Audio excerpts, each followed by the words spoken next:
সালাম আলাইকুম। আশা করি সকলে ভালো আছেন। আমরা অনেকেই বিশ্বনবীর আগমন সম্পর্কে জানি না, তো চলুন আজ জেনে আসি।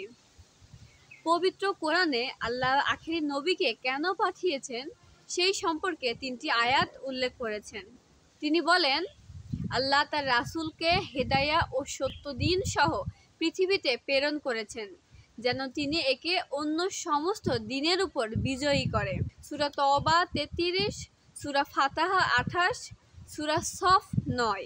এখানে হেদায়া শব্দের অর্থ হচ্ছে সঠিক পথ নির্দেশনা, রাইট ডিরেকশন।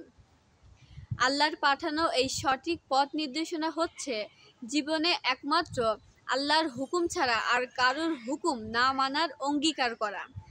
আর সত্য দিন হচ্ছে মানুষের পারিবারিক, সামাজিক, জাতীয়, আন্তর্জাতিক সকল অঙ্গনে সংকট সমাধানের জন্য প্রয়োজনীয় বিধিবিধান, যাকে এক কথায় বলা হয় জীবন ব্যবস্থা, সিস্টেম অফ লাইফ। সকল জীবন ব্যবস্থারই ভিত্তি থাকে। আল্লাহর দেওয়া জীবন ব্যবস্থার ভিত্তি হচ্ছে ওই হেদায়া, অর্থাৎ আল্লাহ ছাড়া কোনো হুকুমদাতা নেই। এই জীবন ব্যবস্থা যদি মানুষের বাস্তবিক জীবনে প্রতিষ্ঠিত না হয়, তাহলে এটি নাজিল করা অর্থহীন হয়ে যায়। সেজন্য পবিত্র কোরআনে বহু আয়াতে দিন প্রতিষ্ঠা করার জন্য হুকুম দেওয়া হয়েছে। আর কোন পদ্ধতিতে দিন প্রতিষ্ঠিত হবে সেটিও তিনি শত শত আয়াতে জানিয়ে দিয়েছেন। আর সেটা হচ্ছে জেহাদ ও কেতাল, সর্বাত্মক সংগ্রাম ও যুদ্ধ।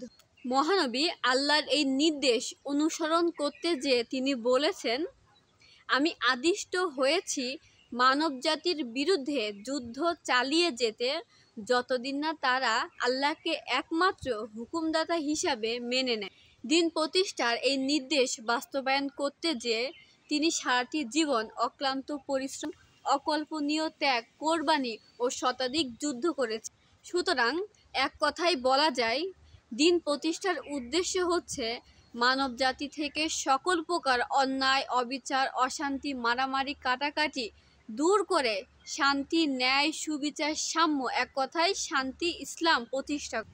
আর মহানবীর আগমনের উদ্দেশ্য হলো এই দিনটাকে সর্বাত্মক সংগ্রামের মাধ্যমে বিশ্বময় প্রতিষ্ঠা করা। কেননা পৃথিবীতে কিয়ামত পর্যন্ত তিনি শেষ নবী।